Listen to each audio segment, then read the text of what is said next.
प्रधानमन्त्री पुष्पकमल दाहाल प्रचण्डले यति एयरलाइन्सको विमान दुर्घटनामा ज्यान गुमाएका यात्रुका परिवारसँग भेट गरेका छन्। बिहीबार बिहान महाराजगञ्ज स्थित टिचिङ अस्पताल पुगेर उनले दुर्घटनामा ज्यान गुमाएका यात्रुका परिवारसँग भेट गरेका हुन्। प्रधानमन्त्रीले सब पहिचानको स्थितिबारे जानकारी लिँदै सब पहिचानको काम छिटो गर्न, पहिचान वैज्ञानिक बनाउनु र छिटो परिवारलाई हस्तान्तरण गर्न निर्देशन दिएका हुन्। त्यसका लागि सरकारको तर्फबाट आवश्यक सहयोग माग्न पनि उनले अस्पतालका पदाधिकारीलाई आग्रह गरेका हुन्। यो क्रममा प्रधानमन्त्री प्रचण्डले पहिचानका लागि राखिएका शवको निरीक्षण गर्नुका साथै मृतकका आफन्तसँग भेटघाट गरेका हुन्। परिवारप्रति संवेदना प्रकट गर्दै उनले शव बुझाउने प्रक्रिया तीव्र बनाउनु, आफूले निर्देशन र आवश्यक सहयोगका लागि भनेको जानकारी गराए। नेकपा एमालेका अध्यक्ष केपी शर्मा ओलीले राष्ट्रपतिमा आफ्नो पार्टीले उठाउने उम्मेदवारमा राष्ट्रिय सहमति हुनुपर्ने बताएका छन्। प्रतिनिधि सभाको बैठकपछि संचारकर्मीहरूसँग राखेका जिज्ञासाको जवाब दिने क्रममा उनले यस्तो प्रतिक्रिया दिएका हुन्। पूर्व प्रधानमन्त्री समेत रहेका ओलीले सत्तारूढ दलहरूबीच आफ्नो पार्टीबाट राष्ट्रपतिको उम्मेदवार उठाउने सहमति भएको स्पष्ट पारे। एकदमै राष्ट्रिय सहमति हुनुपर्छ राष्ट्रपतिमा।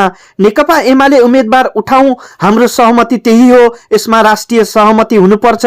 एमालेको राष्ट्रपतिको उम्मेदवारबारे पछि भनौला, उनले भने। अध्यक्ष ओलीले सरकारलाई थितिमा बाँध्ने कुरालाई पिजाडा देख्नु अशुभ संकेत भएको टिप्पणी गरे। ओलीले प्रधानमन्त्री प्रचण्डलाई भित्र राख्न खोजेको कांग्रेस महामन्त्री विश्वप्रकाश शर्माको टिप्पणीलाई ओलीले अशुभ संकेतको रूपमा व्याख्या गरेका हुन्।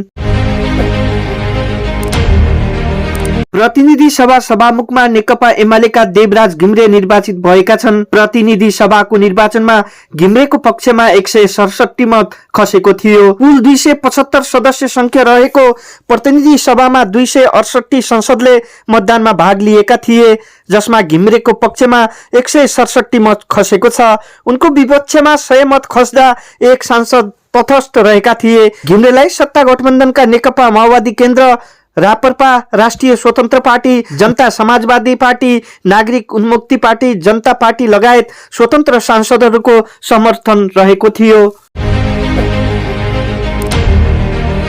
उपप्रधान तथा गृहमन्त्री एवं राष्ट्रिय स्वतन्त्र पार्टीका अध्यक्ष रवि लामिछानेले आम नागरिकलाई प्रत्यक्ष सरोकार राख्ने शिक्षा, स्वास्थ्य लगायतका विषयमा संसदले आवश्यक काम अघि बढाउन नसकेको बताएका छन्। बिहीबार प्रतिनिधि सभाको बैठकमा सभामुखका उम्मेदवार देवराज घिमिरेको समर्थनमा बोल्दै उनले यस्तो बताएका हुन्।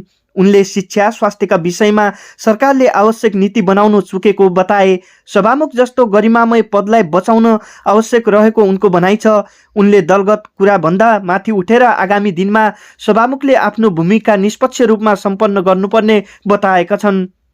गृहमन्त्री लामिछानेले गृह मन्त्रालयले आफ्नो विधि र पद्धतिभन्दा बाहिर नजाने प्रतिबद्धता व्यक्त गरे। नेपाली कांग्रेसका सांसद रामहरि खतेवडाले फरार रहेका व्यक्ति संसदमा भएको र पक्राउको माग गर्न आग्रह गरेको कुरालाई खण्डन गर्दै उनले विधि र पद्धतिको पक्षमा गृह मन्त्रालय रहेको बताए। उनले मन्त्रालयले आफ्नो विधि अनुसार काम गर्दा दबाव प्रभावमा नपर्न आग्रह गरे। गृहमन्त्री लामिछानेले नेकपा एमालेबाट सभामुखका उम्मेदवार घिमिरेलाई प्रतिनिधि सभाको सभामुखमा विजय गराउन सांसदहरूसँग आग्रह गरे। भ्रष्टाचार गरेर खानु आमाको रगत खानु सरह हो भन्ने विषय रापरपाको नारा मात्रै नभएको राष्ट्रिय प्रजातन्त्र पार्टी रापरपाका अध्यक्ष समेत रहेका उपप्रधानमन्त्री एवं ऊर्जा तथा सिंचाई मन्त्री राजेन्द्र लिङदेलले बताएका छन्। पार्टीले आयोजना गरेको एक कार्यक्रममा लिङदेलले भ्रष्टाचार नियन्त्रणको विषयलाई व्यवहारमै कार्यान्वयन गर्नका लागि रापरपा सरकारमा गएको दावी समेत गरेका हुन्। रापरपा केन्द्रीय सचिवालयद्वारा आयोजित पार्टीको तर्फबाट नवनियुक्त उप प्रधानमन्त्री, मन्त्रीहरू, राज्य मन्त्री, प्रदेश सभामुख, प्रदेश मन्त्रीको स्वागत र सम्मान कार्यक्रममा बिहीबार लिङदेलले पार्टी सरकारमा सहभागी भएपछि शुभचिन्तकहरूले आलोचना गरेको विषयलाई आफूले सकारात्मक रूपमा लिएको पनि बताएका छन्। रापरपाका नेता तथा प्रचार विभाग प्रमुख मोहन श्रेष्ठले लिङदेलको भनाई उद्धृत गर्दै फेसबुकमा लेखेका छन्, भ्रष्टाचार गरेर खानु आमाको रगत खानु सरह हो भन्ने हाम्रो नारा होइन, आलोचकले यसलाई नाराको रूपमा बुझेका छन्। रापरपाले यो विषय व्यावहारिक रूपमै कार्यान्वयन गर्न र आफूलाई प्रमाणित गर्न सरकारमा सहभागी भएका हौं। रापरपाले ठेकदार विक्रम पाण्डेलाई स्वार्थ बाँचिने गरी शहरी विकास मन्त्री बनाएकोमा सार्वजनिक आलोचना भइरहेको बेला लिङदेलको यस्तो प्रक्रिया आएको हो। अरबौंका सरकारी विकास योजना आफ्नो कालिका कन्स्ट्रक्सनमा पारेर ती योजनाका काम अल्पत्र पारेको सरकारी अधिकारीले नै बताउँदै आएका छन्। उनी पाण्डेलाई रापरपाले स्वार्थ बाँझिने मन्त्रालय दिएपछि ऐन कानुन निर्माणमा समेत प्रभाव पार्न सक्ने भन्दै आलोचना भइरहेको छ। स्वार्थ बाँझिने मन्त्रालयमै पाण्डेलाई मन्त्री बनाइएका लिङदेनले सरुवा बढुवा र नियुक्तिको विषयमा प्रत्यक्ष अप्रत्यक्ष आर्थिक स्वार्थ जोडिएको हुने भन्दै आफू त्यस्तो स्वार्थमा जोडिनु हुँदैन भन्नेमा आफू प्रष्ट रहेको अभिव्यक्ति दिएका छन्। उनले सरकारबाट निस्किँदा फूलमाला लगाउने गरी परिणाममुखी काम गर्ने र आफ्नो जिम्मेवारीमा खरो उत्रिने बताएको श्रेष्ठले लेखेका छन्। प्रधानमन्त्री पुष्पकमल दाहालले राष्ट्रपतिबारे राष्ट्रिय सहमति खोज्ने कोसिस जारी राख्ने बताएका छन्। बिहिबार सभामुख चुनावपछि संसद बाहिर सञ्चारकर्मीहरूसँग प्रतिक्रिया दिँदै प्रधानमन्त्री दाहालले समय बाँकी रहेको भन्दै राष्ट्रपतिबारे समझदारी गर्ने कोसिस जारी राख्ने बताएका हुन्। उनले सत्ता साझेदार र आफूले सकेसम्म राष्ट्रपतिका बारेमा समझदारी बनाउन कोसिस गरिरहेको पनि बताएका हुन्। उनले उपसभामुखको निर्वाचनमा पनि आजकै प्रक्रिया अनुसार सत्ता गठबन्धन अगाडि बढ्ने बताएका हुन्। उनले भने आज सभामुखको निर्वाचन भयो, सबै कुरा थाहा पाउनुभयो। हामी सत्ता साझेदार दलहरू सबै एकै ठाउँमा उभिनेछौँ। प्रमुख प्रतिपक्षले पनि उम्मेदवार उठायो, प्रतिस्पर्धा भयो, बहुमतले सभामुख निर्वाचित भएको घोषणा भयो। भोलि उपसभामुखको निर्वाचन हुन्छ, आजकै प्रक्रियामा हुन्छ। राष्ट्रपतिको कुरा बाँकी रहेको छ। हामी सत्ता साझेदार र मैले पनि सकेसम्म कुनै समझदारी बनाइदिए हुने थियो भन्ने कोसिस छ। हामी त्यो कोसिस जारी राख्छौँ। उनले सत्ता साझेदार दलहरू सबै एक ठाउँमा उभिएको जिकिर गरे। उनले सत्ता साझेदार दलहरू एक ठाउँमा उभिएकाले बहुमतले सभामुख निर्वाचित भएको प्रतिक्रिया दिए। नेपाली कांग्रेसका संसदीय दलका प्रमुख सचेतक रमेश लेखकले सरकार सदनप्रति उदासीन, पीडित परिवारप्रति निरपेक्ष र जनताप्रति कर्तव्य विमुख हुन नमिल्ने बताएका छन्। बिहिबार प्रतिनिधि सभाको बैठकमा समय माग गरी बोल्दै उनले यस्तो बताएका हुन्। उनले सरकारले विमान दुर्घटनामा परि निधन हुनेहरूको सब पहिचान भइसक्दा समेत आफन्तलाई बुझाउने प्रक्रियामा ढिलाइ गर्दा आफन्तमाथि झनै पीडा थपिएको बताएका हुन्। विमान दुर्घटनाबारे उठेका सबै पक्षको सम्बोधन गर्न सरकारलाई निर्देशन गर्न पनि उनले सदनको ध्यानाकर्षण गराएका हुन्। अधिवेशन चालु छ, संसदको बैठक बसिरहेको छ। यत्रो ठुलो दुर्घटना भइसकेपछि आजको बैठकमा सरकारको यो विषय प्रवेश हुनेछ भन्ने थियो। जानकारी गराउँछु के भइरहेको थियो भन्ने थियो, तर जानकारीका साथ सरकार उपस्थित हुन सकेन। आजको कार्यसूचीमा यो कुरा छैन, उनले भने। बैतडीको झुलाघाटमा अचेत अवस्थामा भेटिएका एक पुरुषको मृत्यु भएको छ। प्रहरीका अनुसार बिहिबार दिउँसो 1 बजेको समयमा झुलाघाटको बस पार्कमा अचेत अवस्थामा भेटिएका दशरथ चन्द नगरपालिकाका अन्दाजी 33 वर्षीय भरत चन्दको उपचारको क्रममा जिल्ला अस्पतालमा मृत्यु भएको हो। उपचारका लागि जिल्ला अस्पतालमा ल्याइएकोमा करिब 2 बजेको समयमा उनको मृत्यु भएको जिल्ला प्रहरी कार्यालय बैतडीका सूचना अधिकारी प्रहरी निरीक्षक योगेश खत्रीले जानकारी दिएका हुन्। मृतक चन्द रोजगारीको सिलसिलामा भारतमा रहेको र आज घर फर्किने क्रममा यो घटना घटेको प्रहरीले जनाएको छ। कास्कीको पोखरामा एटी एयरलाइन्सको विमान दुर्घटनामा ज्यान गुमाएका कञ्चनपुरका आमा छोराको अन्तिम संस्कार महाकालीमा गरिने भएको छ। आइतबार पोखरामा भएको विमान दुर्घटनामा ज्यान गुमाएका भीमदत्त नगरपालिका 4 का सुषमा भट्ट र उनका छोरा सुलोक भट्टको शव घरमा ल्याइदैछ। काठमाडौँबाट शव लिएर एम्बुलेन्स हिँडिसकेको छ, बिहानतिर घरमा पुग्छ।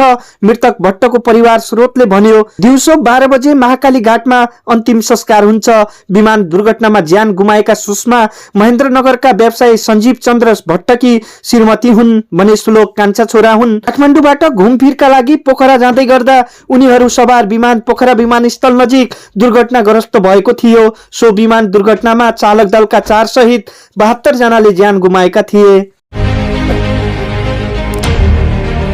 नेकपा एमालेका सांसद सुभाष चन्द्र नेमवाङले गैर राजनीतिक व्यक्तिलाई राष्ट्रपति बनाउनु भनेको राजनीतिक दलहरूले आफैमाथि विश्वास नगर्नु रहेको बताएका छन्। बिहिबार प्रतिनिधि सभाको बैठकपछि सञ्चारकर्मीहरूसँग कुरा गर्दै उनले यस्तो बताएका हुन्। उनले राष्ट्रपतिका लागि राजनीतिक दलहरूले सक्षम व्यक्ति अघि सार्न सक्नुपर्ने बताए। नेकपा एमालेबाट राष्ट्रपति बन्ने भएसँगै नेमवाङको नाम चर्चामा रहेको छ। उनले संविधानले कल्पना गरेको सक्षम व्यक्तिले संविधान अनुसार काम गर्न सक्ने बताए। राष्ट्रपति बन्नका लागि अब कुनै कुलमा जन्मिनु आवश्यक नरहेको पनि उनले बताए। उनले प्रतिनिधि सभामा आज निर्वाचित सभामुख देवराज घिमिरेले सबैको विश्वास जितेर काम गर्ने बताए। निरन्तर चलिरहेको शीतलहरको जाडो छल्न आगो ताप्ने क्रममा जलेर विराटनगरमा एक वृद्धको मृत्यु भएको छ। विराटनगर महानगरपालिका 10 लालीगुराँस चोकमा बिहिबार बिहान आगो ताप्ने क्रममा जलेर स्थानीय 80 वर्षीय देवी यादवको मृत्यु भएको हो। मोरङ प्रहरीका अनुसार बिहिबार घरभित्रको फलामको मकलमा आगो ताप्ने क्रममा बिहान 7:30 बजे अचानक लुगामा आगो सल्किँदा वृद्धको जलेर मृत्यु भएको हो। छोरा धीरेन्द्र बिहान दूध लिन गएका र आफन्तहरू घरभित्रै भएको अवस्थामा बाहिर आगो ताप्ने क्रममा उनको शरीरमा आगो सल्किएको थियो। उनलाई बचाउने प्रयास भए पनि स्पट डेड भएको प्रहरीको भनाइ छ। सप्तरीको बाध्यवासाहीन मूल घर भएकी वृद्धको शवलाई पोस्टमार्टम पछि दाह संस्कारका लागि आफन्तले उतै लगेको प्रहरीले जनाएको छ। आफूले गरेका कामहरूको प्रतिफल आउन समय लाग्ने बताएका छन्। बिहिबार प्रतिनिधि सभाको बैठकपछि सञ्चारकर्मीहरूसँग कुरा गर्दै उनले यस्तो बताएका हुन्। उनले अभियुक्तलाई समात्न सक्नु भएन भन्ने आरोप लागेको छ। यसमा के भन्नुहुन्छ भन्ने सञ्चारकर्मीहरूको प्रश्नमा आफूले पनि देखेको तर सभामुखको रुलिङ नभएका कारण नसमातेको बताएका हुन्। उनले गलत काम गर्नेलाई कारबाही गर्न पछि नहट्ने बताएका हुन्। उनले भने नदेख्ने भन्ने कुरो नै हुँदैन, तर सभामुखबाट रुलिङ हुनुपर्छ। मैले भनिसकेको छु, राज्यका निकायहरूलाई निरही बनाइएको छ। नतिजा आउनु समय लाग्छ, हेर्दै जानुहोला, नतिजा आउनेछ। उपप्रधान तथा गृहमन्त्री रवि लामिछानेले राज्यका निकायहरूलाई निरही बनाएकाले गलत काम गरेका कोही पनि बाँकी रहँदैनन्। केही समयका लागि लुक्ने भाग्ने होला, तर हामी समातेरै छोड्छौँ। मेन पावरमा संलग्न व्यक्तिलाई मन्त्री बनाउनु भएको छ भन्ने आरोप लगाइएको छ भन्ने प्रश्नमा उनले श्रम रोजगार तथा सामाजिक सुरक्षा मन्त्री डोल प्रसाद आर्याल संलग्न भएको कुन मेन पावर हो जानकारी दिन पनि आग्रह गरे। श्रम मन्त्री आर्याल मन्त्रीमा नियुक्त भएसँगै मेन पावरमा संलग्न रहेको भन्दै उनको विरोध भएको थियो। उनले संलग्न भएको पाए खबर गर्न र संलग्न पाए आफै पहिलो कारबाही गर्ने बताएका छन्।